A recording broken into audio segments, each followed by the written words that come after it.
Mga awit, ika-103 kabanata. Ang pag-ibig ng Diyos. Si Yahweh ay papurihan, purihin mo, kaluluwa. Ang pangalan niyang banal, purihin mo sa tuwina.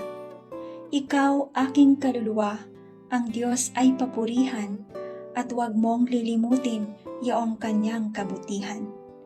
Ang lahat kong kasalanay siya ang nagpapatawad, at anumang aking sakit, ginagamot niyang lahat. Sa bingit ng kamatayan, ako ay inililigtas, at pinagpapala ako sa pag-ibig niya't habag. Sa sarili ang dulot niya'y kasiyahan habang buhay, kaya naman ang lakas ko ay lakas ng kabataan, katulad ng sa agila ang taglay kong kalakasan. Si Yahweh ay humahatol, ang gawad ay katarungan, natatamo ng inapi ang kanilang karapatan. Ang balangkas niya't utos kay Moises ibiniling, ang kahanga-hangang gaway na saksihan ng Israel. Kay ganda ng kalooban, mahabagin itong Diyos. Kung magalit ay banayad, kung umibig na may lubos. Banayad nga kung magalit, hindi siya nagtatanim. Yaong taglay niyang galit, hindi niya kinikimkim. Kung siya ay magparusa, di katumbas ng pagsuway. Di na tayo sinisingil sa nagawang kasalanan. Ang agwat ng lupa't langit, sukatin may hindi kaya. Gayon ang pag-ibig ng Diyos sa may takot sa Kanya.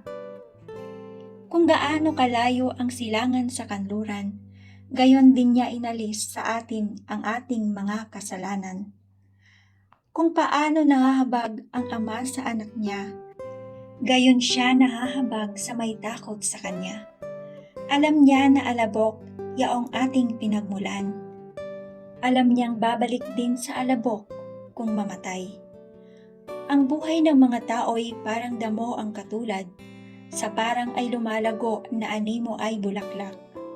Kapag ito'y nahanginan, nawawala't nalalagas, nawawala man din ito at hindi na namamalas. Ngunit ang pag-ibig ng Diyos ay tunay na walang hanggan. Sa sinuman na sa Kanya'y may takot at pagmamahal, ang matuwid niyang gawa ay wala ring katapusan. Yaong magtatamo nito'y ang tapat sa Kanyang tipan, at tapat na sumusunod sa bigay na kautusan. Si Yahweh nga ang nagtayo ng trono sa kalangitan, mula doon sa nilikhay maghaharing walang hanggan. O purihin ninyo siya, kayong mga anghel ng Diyos, kayong mga nakikinig at sa Kanya'y sumusunod. Si Yahweh nga ay purihin ng buong sangkalangitan, kayong mga lingkod niyang masunurin kailanman. O purihin ninyo siya, kayong lahat na nilalang, sa lahat ng mga dakong naghahari ang may kapal. O aking kaluluwa, si Yahweh ay papurihan,